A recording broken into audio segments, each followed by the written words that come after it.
Today is Sunday, January the 5th, and if you were subscribing to Tom McClellan's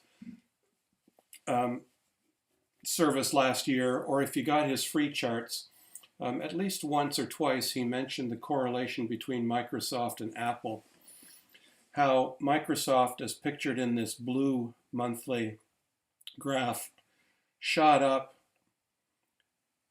pulled back, and was never the company that it once was.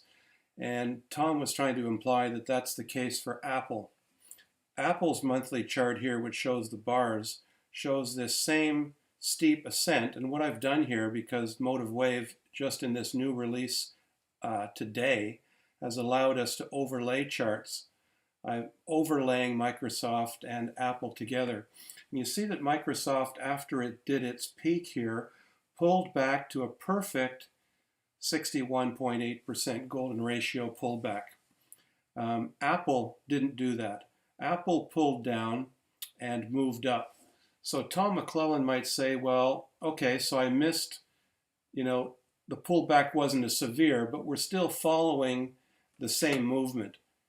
So we're still following this up, down, and now this up, Tom might say, would correspond to this up with Microsoft.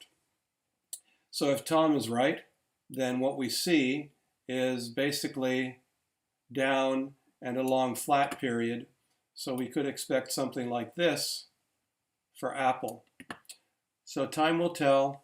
Let's wait and see. We have earnings coming out in 2 weeks, and we have probably the biggest year in Apple's history in the last 3 years since the iPad was released, and we'll see if McClellan is right or not.